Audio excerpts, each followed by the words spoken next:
Hi everyone, welcome back to another one of our at-home learning lessons focusing on our literacy series. My name is Emily and I'm the science coordinator here. And today we're going to be reading our book, Into the ABCs, and we're also going to be focusing on some spelling and some graphing. All right, so here's our book, Into the ABC. It's written by Deborah Lee Rose and the pictures are done by Steve Jenkins.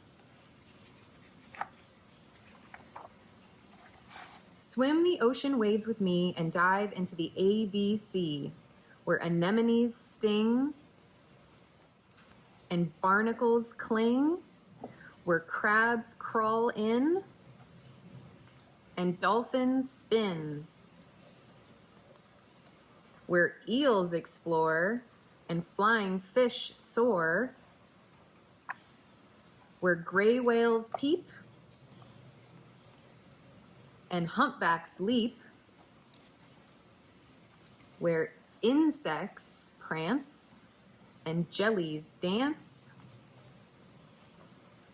where kelp forests sway and leopard sharks prey, where manatees lumber and narwhals slumber, where octopuses hide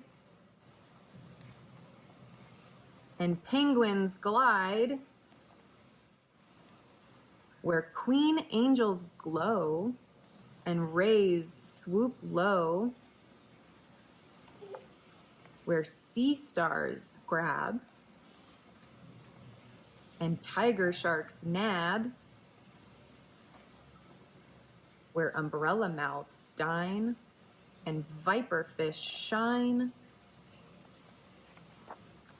where blue whales exhale, where yellowfin dive, and zillions of zooplankton thrive. Now come and swim again with me through the wonders of the ABC. So there's a little bit more at the end of the book that tells you about these animals. So if you happen to have this book at home, it's a really great way to learn about these animals and just dive a little bit deeper.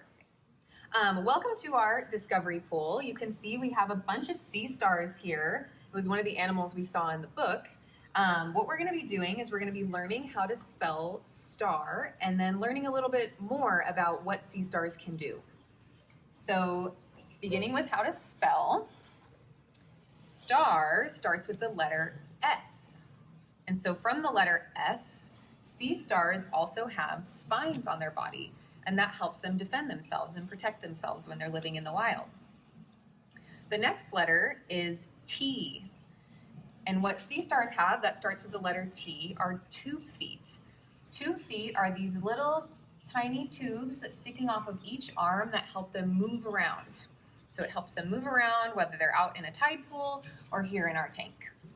The next letter is A.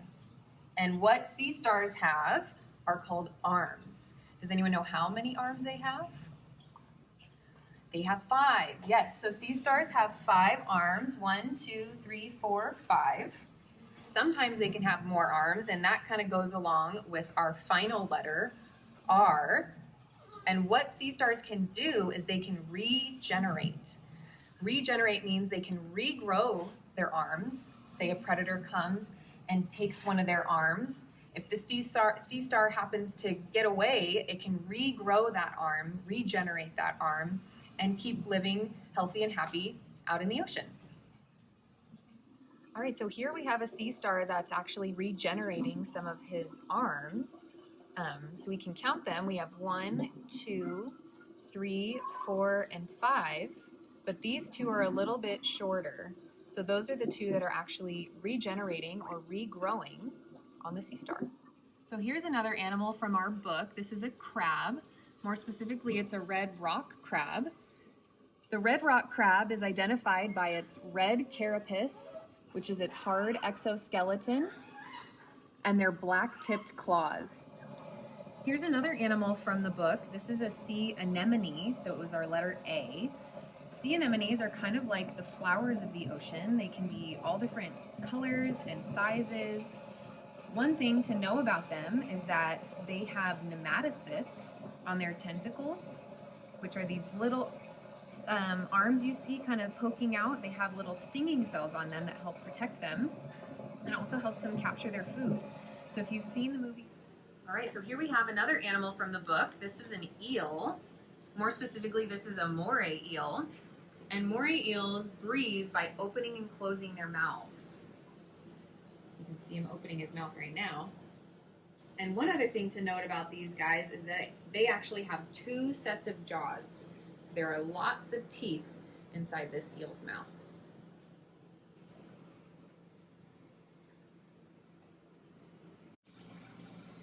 So the octopus has a mouth. In the very center of all of his 8 arms, there's a beak, very similar to a bird beak.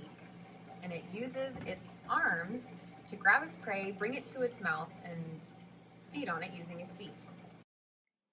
Thank you so much for exploring some of the live animals we have here at Ocean Institute.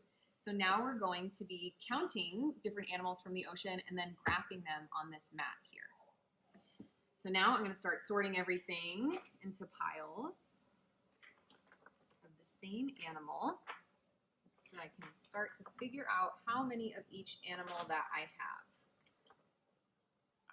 So now I have all of my animals in little piles, so they're all the same animal in the same pile, and now I'm going to start counting them. Once I've counted the pile, I'm going to put those animals in the box that matches the number of how many there are.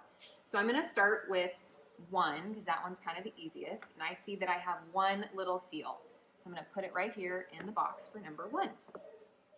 The next I'm going to count my seashells. So I have 1, 2, 3, 4, 5, 6, 7, 8, 9, 10 seashells. So I'm going to look all the way up this mat, and I have 10 at the top, and I'm going to place 1 shell in each box.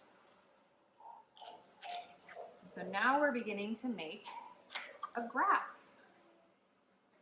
I'm going to count my octopus next because I really love octopus. So let's see, we have 1, 2, 3, 4, 5, 6, and 7. So now I'm going to look up the mat again, find the number 7, and then place those octopus in each box. So now I want you to help me count the next animal. So let's do some clownfish. So we have 1, 2, 3, 4, 5, 6,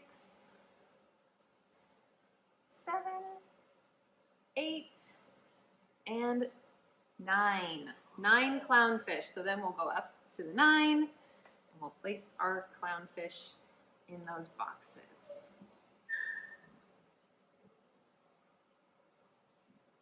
Awesome. So now let's count some eels. We have 1, we have 2. So we'll put those in those boxes down there right next to the number 2. So here we have it completed. You can see there's 1 type of animal to each number. So I challenge you guys to find some things around your house. Maybe you can categorize and count the different dishes that you have. You can count how many bowls, how many cups, how many plates you have, and count how many of each that you have. You could also look at your colored pencils or your markers and categorize them by color. So you could find all your purples or all your yellows and see how many of each you have. And if you really want to challenge yourself, you can make one of these graphs on a big piece of paper. Just make a bunch of boxes and then place those items that you find in your house in the different boxes that go with how many that you end up having. Thank you so much for tuning in today. I really hope you liked our Into the ABCs book. It's one of my favorite books to read to the kids. So if you're really enjoying these at-home learning lessons, please go onto our website and donate if you can. We'd really appreciate it, and we hope to see you back here soon.